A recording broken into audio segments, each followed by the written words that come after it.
നമസ്കാരം. തത്വചിന്തയുടെ ഉന്നത തലങ്ങൾ തേടിയുള്ള ഞങ്ങളുടെ ഈ യാത്ര വീണ്ടും തുടരുകയാണ്. അറിയാമല്ലോ, ഈ പ്രപഞ്ചം തന്നെ ഉണ്ടാവുന്നതും നിലനിൽക്കുന്നതും യഥാർത്ഥത്തിൽ മിഥ്യയായ ഈ പ്രപഞ്ചം മനുഷ്യൻ്റെ ബോധത്തിലാണ് ഉണ്ടാവുന്നതും നിലനിൽക്കുന്നതും. മനുഷ്യൻ്റെ ബോധം അല്ലെങ്കിൽ അവരുടെ പ്രാമാണിക ജ്ഞാനം ഉണ്ടാകുന്നത് ഇന്ദ്രിയങ്ങളിലൂടെ ഗ്രഹിച്ച കാര്യങ്ങൾ മനസ്സിലിട്ട് അപഗ്രഥിച്ച് അവനുണ്ടാക്കിയെടുക്കുന്ന പ്രാമാണിക ജ്ഞാനത്തിലാണ്. എങ്ങനെയാണ് മനുഷ്യൻ ഈ തലത്തിലുള്ള പ്രാമാണിക ജ്ഞാനം ഉണ്ടാക്കിയെടുക്കുന്നത്? മനുഷ്യൻ്റെ വിശ്വാസങ്ങൾ എങ്ങനെയാണ് അവൻ്റെ നിത്യജീവിതത്തെ സ്വാധീനിക്കുന്നത് എന്നിത്യാദിയുള്ള കാര്യങ്ങൾ ഞങ്ങൾ നമ്മുടെ ഇടയിലുള്ള പ്രമുഖ വ്യക്തികളുമായി ചർച്ച ചെയ്തുകൊണ്ടുള്ള ഈ പരിപാടി വീണ്ടും തുടരുകയാണ്. ഇപ്പോൾ എൻ്റെ കൂടെ ഒരു മഹത് വ്യക്തിയുണ്ട്, ശ്രീ പി പരമേശ്വർജി എന്ന് വിളിക്കുന്ന അദ്ദേഹം രാഷ്ട്രീയ സ്വയം സംഘത്തിൻ്റെ ഒരു മുഴുവൻ സമയ പ്രചാരകനായിരുന്നു. അതുപോലെ ഇപ്പോൾ ഭാരതീയ വിചാര കേന്ദ്രത്തിൻ്റെ ഡയറക്ടർ ആണ് അദ്ദേഹം. മാത്രവുമല്ല, കന്യാകുമാരിയിലെ ശ്രീ വിവേകാനന്ദ കേന്ദ്രത്തിൻ്റെ പ്രസിഡൻ്റ് കൂടിയാണ്. പത്മഭൂഷൺ ബഹുമതി ലഭിച്ചിട്ടുള്ള അദ്ദേഹം ഞങ്ങളുടെ കൂടെയുണ്ട്. ഞങ്ങൾ നിങ്ങൾക്ക് വേണ്ടി അദ്ദേഹത്തിൻ്റെ ഇത്തരത്തിലുള്ള ചിന്താധാരകൾ എന്തൊക്കെയാണെന്ന് ചോദിച്ചറിയുകയാണ്. ആദ്യമായി ഞാൻ ശ്രീ പരമേശ്വർജിയോട് ചോദിക്കുന്നത്, മനുഷ്യൻ എങ്ങനെയാണ് മനുഷ്യൻ്റെ ചിന്തകൾ രൂപപ്പെടുത്തുന്നതും ആ ചിന്തകളിലൂടെ അവനൊരു വിശ്വാസ പ്രമാണം ഉണ്ടാക്കിയെടുത്ത് അവൻ്റെ ജീവിതത്തിന് പ്രധാന മൂല്യങ്ങൾ അത് തന്നെയാണ് എന്ന് കണ്ടെത്തുന്നതും എങ്ങനെയാണെന്നാണ്. എന്തുകൊണ്ടാണ് മനുഷ്യൻ ഉണ്ടാക്കിയെടുക്കുന്ന ഈ വിശ്വാസ പ്രമാണങ്ങൾക്ക് ഇത്ര പ്രാധാന്യം കൊടുക്കാൻ കാരണം? എല്ലാ മനുഷ്യരും ജനിക്കുന്നത് ഒരു സമൂഹത്തിലാണ്. മനുഷ്യൻ ഒരു സമൂഹ ജീവിയാണ്. ആ സമൂഹത്തിൽ നിലനിൽക്കുന്ന വിശ്വാസങ്ങളും ആശയങ്ങളും ആദർശങ്ങളും സ്വാഭാവികമായി അവൻ്റെ വളർച്ചയുടെ ഭാഗമായി അവൻ ഉൾക്കൊള്ളുന്നു. അതനുസരിച്ചാണ് അവൻ്റെ ജീവിതം അബോധപൂർവമായി തന്നെ രൂപപ്പെടുന്നത്. അതേസമയം ഹിന്ദു വിശ്വാസപ്രകാരം ഇത് മനുഷ്യൻ്റെ ആദ്യത്തെ ജന്മമല്ല. അനേക ജന്മാന്തരങ്ങളിലൂടെ അവൻ പരമമായ ഒരു ലക്ഷ്യത്തിലേക്ക് ഉള്ള തീർത്ഥയാത്ര നടത്തിക്കൊണ്ടിരിക്കുകയാണ്. അപ്പോൾ ജനിക്കുമ്പോൾ തന്നെ സ്വായത്തമായി പൂർവ്വജന്മങ്ങളിൽ നിന്ന് അവൻ കൊണ്ടുവരുന്ന വിശ്വാസങ്ങളും സംസ്കാരങ്ങളും എല്ലാം അവൻ്റെ മനസ്സിലുണ്ടാവും. അവൻ ജനിക്കുന്ന വീട്ടിൽ അവൻ്റെ അച്ഛനമ്മമാരും ആ വീട്ടിൽ നിലനിൽക്കുന്ന അന്തരീക്ഷവുമെല്ലാം അവൻ്റെ ചിന്താധാരയെ അബോധപൂർവമായി തന്നെ സ്വാധീനിച്ചുകൊണ്ടിരിക്കുന്നു. സമൂഹത്തിൻ്റെ ചിന്താധാരകൾ അതോടുകൂടി വിദ്യാഭ്യാസത്തിൽ കൂടി അവന് കൂടുതൽ അവബോധം സിദ്ധിക്കുന്നു. അത് അവൻ്റെ വിവേകത്തിൻ്റെ വിവേചന ബുദ്ധിയുടെ അടിസ്ഥാനത്തിൽ ഉലകല്ലിൽ ഉരച്ച് ആവുന്നത്ര സ്വതന്ത്രമായും സ്വന്തമായും രൂപപ്പെടുത്തിയെടുക്കാൻ ശ്രമിക്കുന്നു. കൂടുതൽ പാരമ്പര്യമായും സ്വതന്ത്രമായും അവനുള്ള മാനസിക ഘടനയനുസരിച്ച് അത് കൂടുതൽ വ്യക്തമായും സ്പഷ്ടമായും വ്യത്യസ്തമായുമെല്ലാം രൂപപ്പെടുത്താൻ അവന് ശ്രമിക്കും. അങ്ങനെയാണ് വിശ്വാസ പ്രമാണങ്ങൾ സ്വയം രൂപപ്പെടുത്തി എടുക്കുന്നത്. അങ്ങ് ജന്മം എന്ന് പറഞ്ഞുവല്ലോ, ജന്മശേഷം നമ്മൾക്ക് അങ്കുരിക്കുന്ന ഒരു ബോധമുണ്ട്, ഞാൻ എന്നത്. ഈ ഞാനിൽ, അങ്ങയുടെ ഈ ഞാനിൽ ഒരു ഹിന്ദു ഉണ്ടോ? ഞാൻ എന്ന് പറയുന്നത് ഒരു ബോധതലമാണ്.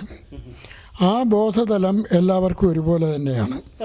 ആ ബോധതലത്തിൻ്റെ വ്യക്തിപരമായ ഒരാവിഷ്കാരമാണ് ഞാൻ എന്ന് പറയുമ്പോൾ എന്നിലുള്ളത്. ആ ബോധത്തെ പല ഉപാധികളും കൊണ്ട് രൂപപ്പെടുത്തിയെടുക്കുന്നതാണ് ഞാൻ. എൻ്റെ ജന്മവാസനകൾ, എൻ്റെ അനുഭവങ്ങൾ, എൻ്റെ വീക്ഷണങ്ങൾ, എൻ്റെ പൂർവ്വജന്മമായി വരുന്നത് ഇഷ്ടാനിഷ്ടങ്ങൾ, ഇതെല്ലാം വച്ച് ഞാൻ രൂപപ്പെടുത്തിയെടുക്കുന്ന ഒരു ഇഗോ ഉണ്ട്. ആ ഇഗോ ആണ് ഞാൻ എന്ന് പറയുന്നത്. അത് ഈ ബോധതലത്തിൻ്റെ ഒരു ബിന്ദുവാണ്. ആ ബോധതലത്തിൻ്റെ ഭാഗം തന്നെയാണത്. ഈ ഉപാധികൾക്ക് വിധേയനായി ആ ബോധതലം ഞാൻ എന്ന രീതിയിൽ പ്രത്യക്ഷപ്പെടുന്നു. ഈ സ്പഷ്ടശുദ്ധമായ ഈ ഞാനെന്ന ബോധത്തിൽ ഒരു ഹിന്ദു ഉണ്ടോ എന്നതായിരുന്നു എൻ്റെ ചോദ്യം. ഞാനെന്ന ബോധത്തിൽ ജനനത്തിന് ശേഷം പല ഘടകങ്ങളും വന്നു ചേരുന്നുണ്ട്. ഞാനൊരു മകനാണ്, ഞാൻ ഒരു സഹോദരനാണ്, ഞാൻ ഇന്ന കുടുംബത്തിൽ തറവാട്ടിൽപ്പെട്ട ആളാണ്. ഇങ്ങനെ ഓരോന്ന് ക്രമാനുസൃതമായി വളർന്നു വരുന്നു. ആ വ്യക്തി വളരും തോറും പല ഘടകങ്ങളും ഞാനെന്ന് പറയുന്ന വ്യക്തിത്വത്തിൻ്റെ ഭാഗമായി രൂപം കൊണ്ടുവരുന്നു. അങ്ങനെയാണ് വാസ്തവത്തിൽ ഇപ്പോൾ ഞാനൊരു വിദ്യാർത്ഥിയാണ്, ഞാനൊരു അധ്യാപകനാണ്, ഞാനൊരു ഡോക്ടറാണ്. ഇങ്ങനെ വളർന്നു വരുന്നത് പോലെ തന്നെയാണ് ഹിന്ദു എന്നുള്ള വിചാരവും വളർന്നു വരുന്നത്.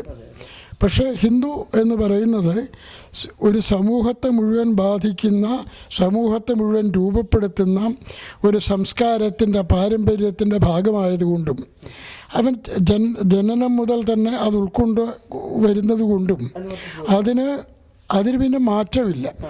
ഇന്നത്തെ മകൻ നാളത്തെ അച്ഛനാവാം, ഇന്നത്തെ വിദ്യാർത്ഥി നാളത്തെ അധ്യാപകനാവാം. പക്ഷേ സാമാന്യ നിലയ്ക്ക് ഒരു ഹിന്ദുവായി ജനിക്കുന്ന ആൾ ഹിന്ദുവായി തന്നെ ജീവിക്കുന്നു. ആ റോളിന് സാമാന്യ നിലയ്ക്ക് മാറ്റം വരുന്നില്ല. അപ്പോഴും വീണ്ടും ഒരു സംശയം ബാക്കി നിൽക്കുകയാണ്. എങ്ങനെയാണ് ഹിന്ദുവായി ജനിക്കുന്നത് അല്ലെങ്കിൽ മുസൽമാനായി ജനിക്കുന്നത്? ജനിക്കുന്നത് ഒരു സാംസ്കാരിക അവബോധത്തിൽ കൂടി തന്നെയാണ്. അച്ഛൻ്റെയും അമ്മയുടെയും പാരമ്പര്യത്തിൻ്റെയും ആചാരങ്ങളുടെയും അനുഷ്ഠാനങ്ങളുടെയും ഒപ്പമാണ് ജനിക്കുന്നത്. അപ്പം അതുകൊണ്ട് അതിൽ കൂടി വളർന്നു വരുന്നത് തന്നെയാണ് ഹിന്ദു എന്നുള്ള അവബോധം. അപ്പോൾ ഒരു ചോദ്യമാണ്, ഞാൻ ഉണ്മയായിട്ടുള്ള ഈ ദൈവം എന്ന അവസ്ഥയിൽ നിന്നും ഞാൻ എന്ന ബോധം വരുമ്പോൾ തന്നെ നമ്മൾ അല്പം അകലുകയാണ്. അതിനുശേഷം ഞാനൊരു ഹിന്ദു എന്ന ബോധം വരുമ്പോൾ വീണ്ടും ഒരു അകൽച്ചയുണ്ടാകുന്നു. അതിൽ നിന്ന് ജാതിയോ മറ്റേതെങ്കിലും സംസ്കാരമോ ഞാനൊരു കലക്ടറോ അല്ലെങ്കിൽ എഞ്ചിനീയറോ ഡോക്ടറോ ആണെന്ന അവബോധം അല്ലെങ്കിൽ തോന്നൽ അവന് വീണ്ടും ദൈവത്തിൽ നിന്ന് അകത്തുകയല്ലേ ചെയ്യുന്നത്. അതിനാൽ ഇത് പിന്നോട്ട് പോയി എല്ലാം ഞാൻ മനുഷ്യൻ എന്ന അവസാനത്തെ തോന്നൽ പോലും ഇല്ലാതാക്കുകയല്ലേ വേണ്ടത്? അതല്ലേ പ്രചരിപ്പിക്കേണ്ടത്? ആത്യന്തികമായി ദാർശനികമായി നോക്കിയാൽ ഞാനെന്ന ഭാവം ഇല്ലാതാവുക എന്നുള്ളതാണ് പരമമായ ലക്ഷ്യം. അതിനാണ് മോക്ഷപ്രാപ്തി എന്നൊക്കെ പറയുന്നത്. പക്ഷേ ആ നിലയിൽ എത്തുക എന്നുള്ളത് ഒരു സാധാരണ മനുഷ്യനെ സംബന്ധിച്ചിടത്തോളം ഒറ്റ കുതിപ്പിന് എത്തിച്ചേരാവുന്ന ഒരു ലക്ഷ്യമല്ല. ജനിക്കുന്ന ഒരു വ്യക്തി പലതരത്തിലുള്ള ഐഡൻറ്റിഫിക്കേഷൻസിൽ കൂടി കടന്നാണ് മുന്നോട്ട് പോകുന്നത്. വികസ്വരമായ ഐഡൻറ്റിറ്റികളിലേക്ക് അവനെ വളർത്തിക്കൊണ്ടുവരിക എന്നുള്ളതാണ് സംസ്കാരം കൊണ്ട് സാധിക്കേണ്ടത്. ഹിന്ദു എന്നുള്ള അവബോധം വാസ്തവത്തിൽ അവനിൽ ഈ വളരെ വികസ്വരമായ ഒരു അനുഭൂതിയുടെ തലത്തിലേക്കാണ് അവനെ ഉയർത്തുന്നത്. അവനെ ചുരുക്കുകയല്ല ചെയ്യുന്നത്. വാസ്തവത്തിൽ ഈ പ്രപഞ്ചം മുഴുവൻ, ഈ വസുധ മുഴുവൻ എൻ്റെ കുടുംബമാണ് എന്നും അഹം ബ്രഹ്മാസ്മി എന്നുള്ള തലത്തിലേക്ക് ഉയർത്താൻ സഹായിക്കുന്ന ഹിന്ദു എന്നുള്ള ബോധം അവനെ ചുരുക്കുകയല്ല വാസ്തവത്തിൽ ചെയ്യുന്നത്. ശരിയായ ഒരു ഹിന്ദു ആകുന്നതോടുകൂടി അവൻ ഒരു അഖില ലോക പൗരനോ ഒരു യഥാർത്ഥ വിശ്വമാനവനുമായി മാറുകയാണ് ചെയ്യുന്നത്. ശരി തന്നെ, അഖില ലോക പൗരൻ ആവുന്നുവെങ്കിലും വീണ്ടും ഒരു സംശയം ബാക്കി നിൽക്കുന്നു. അതായത് ഇപ്പോൾ ശാസ്ത്രം ഇങ്ങനെ വികസിച്ചു കൊണ്ടേയിരിക്കുകയാണ്. ഇന്നലെ വരെ കണ്ട പ്രപഞ്ചമല്ല ഇന്ന് മനുഷ്യൻ്റെ പ്രപഞ്ചം. ഇന്നലെ കണ്ടത് ഈ ഒരു സൗരയൂഥത്തിൽ അല്ലെങ്കിൽ ഈ ഒരു ക്ഷീരപഥത്തിൽ ഒതുങ്ങി നിൽക്കുന്ന ലോകമായിരുന്നു എങ്കിൽ ഇന്ന് അനേക ക്ഷീരപഥങ്ങളെക്കുറിച്ചുള്ള വിവരങ്ങൾ ഏകദേശം സാമാന്യ ജ്ഞാനമെങ്കിലും മനുഷ്യനുണ്ട്, സാധാരണ മനുഷ്യന് പോലും ഉണ്ട്. അങ്ങനെയുള്ളൊരവസ്ഥയിൽ ഇനി ഒരു പക്ഷേ ഈ ഒരു സംഘം എന്ന ചേരൽ, യഥാർത്ഥത്തിൽ ഭാരതീയ വിശ്വാസപ്രകാരം സംഘം ചേരുന്നത് തന്നെ ഒരു പാപമാണ്. എങ്കിൽ പോലും പല ആവശ്യങ്ങൾക്കായി നമ്മൾ സംഘം ചേർന്ന് പോകുന്നു, പലവിധ സംഘങ്ങൾ, ഈ സംഘങ്ങളുള്ള സംഘർഷങ്ങൾ, ഇത് മുഴുവൻ ഇന്നത്തെ അവസ്ഥയിലുണ്ട്. അപ്പോൾ ഈ മനുഷ്യൻ എന്നുള്ള തോന്നലിന് പിന്നിൽ ഈ ലോകത്തിന് ഭൂമി പോലെയുള്ള അല്ലെങ്കിൽ ഭൂമി ഉൾക്കൊള്ളുന്ന ഈ